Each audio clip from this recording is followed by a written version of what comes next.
Ahoy hoy, I'm B. Cyberto, and welcome to another episode of Froststone on Settlement Survival. These episodes of Froststone will be a series of screenshots and small video clips of gameplay. To recap some things we've done in the past episodes, we are exclusively trading for Carlos, and we are just about to get his first tier of the reputation and get some cactus. We started building out our second marketplace area above our orchard. We got the Palace of Justice, and we unlocked some edicts. 2 of the 3 that we unlocked have increased our output for our water buildings, our reservoirs, and our big well. Just as we unpause the game, Trail Merchant comes through, and we sell some sugar for 646 coins. The last episode, we put down our fuel factory, and it's finished being built, making refined fuel. I put down another knitting workshop next to our first one. Our health is below 60%, which is affecting our citizens' stamina. The knitting workshop is done being built, and we selected for rope. We continue building homes in our second marketplace area using 2x3 rectangle blocks. This episode of Froststone's first technology point we get on kilns. The merchant ship arrives at the dock, and we trade out 945 worth of our items for 63 leather shoes. And I had a curing workshop before, I forgot to put it down, so I put it down next to our second fishing dock. We put our kiln factory on the other side of our quarry, and I built a bridge connecting our second marketplace area to the landmass that's making where we're putting our kilns down. And here is the roads being finished out. When I continue building more homes in our second marketplace area, I'm doing it on the bottom half of the marketplace circle, because I'm trying to get closer to the first marketplace area. But now that this is being filled out, I will continue on the right-hand side, on the east side of the marketplace. I continue trading with Carlos. I'm going back and forth with coffee and feathers and sugar. So this trade route was feathers, sugar, and some beeswax for 50 gear and 50 whiskey. The new knitting workshop was building rope and it hit its max of 200. So I selected it to making straw shoes. So I have 2 knitting workshops, and both of them are now making straw shoes. And the gear that has gotten through trade, I put in the new knitting workshop. Our first kiln factory is done being built, and I selected for brick. Now that one's up and running, I put a second one down. These buildings use clay and sand, which reminds me of putting another sand pit down. When it's finished, I put it for clay. First sand pit is by the dock, making sand. The second new one is by my orchard, making clay. The curing workshop is finished being built. I put it for salted fish. The second kiln factory is done being built. I selected it for making glass bottles. We already have lamp oil, so putting those 2 together can make lanterns. We put down another reservoir by the new bridge.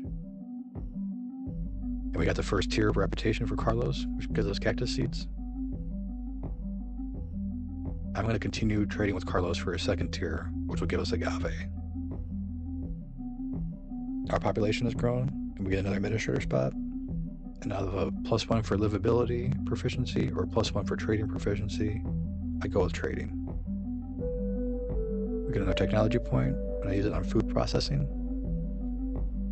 which gives us a vegetable processing plant, and I put 2 down right away. And again, these need stone, and our buildings are coming along slowly right now. The 50 gear we just gotten back from trade, I put in my mills, so 25 in mill 1 and 25 into mill 2. A level 2 typhoon hits. Lightning strikes will hit citizens every couple of days and kill them. And a bunch of trees will get wiped out when this is all said and done. Now that brick's coming in, I use that to upgrade the kiln factories. 50 brick in each kiln factory will improve the work efficiency by 10%. And when the storm passes through, all the trees on the map are pretty much gone, including my little wilderness area that I had going. I'm probably going to put another foresters hut in the near future, but I'm going to let this area regrow back a little bit before I do that.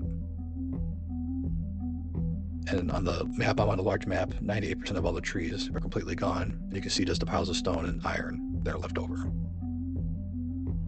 20 immigrants arrived to the town hall, and I refused them, and I've been refusing them for the past few episodes now. I'm over 100 laborers, and I do not need any more people at the moment. There is a great harvest on the timeline, and I'm trying to see how many of these farms I can get built in this new area before that happens. A merchant ship arrives at the dock, and I use a handful of items in my inventory to get 294 domestic fuel. We're good on lumber at the moment, but since all the trees are gone from the storm, I'm going to need as much resources as I can, so I'm just going to head up some stuff by getting domestic fuel. And our first farm is done being built in our new area, and I selected for the cactus that we just got. I do put down a cactus workshop next to the bridge, but I pause it for being built because there's more stone that's needed, and I have other buildings that are pending right now. In quick succession, I get farm 2 and 3 over here, so I put down for oats and for lettuce. When the great harvest hits, the output for farmland and orchards increased by 30%.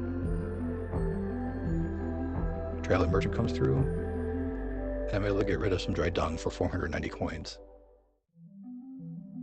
I sent another trade caravan out, continuing with Carlos still. 1,100 coffee beans for 25 gear and some steel. Just as we end this episode, we get another technology point, and I should be focusing on mining soon because my mine and my quarry are running low on inventory. But before I forget and not come back to this logistics area, I do get the transfer station.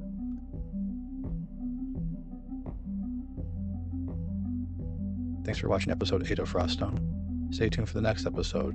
We'll continue to develop our little town. Take care and have a good one.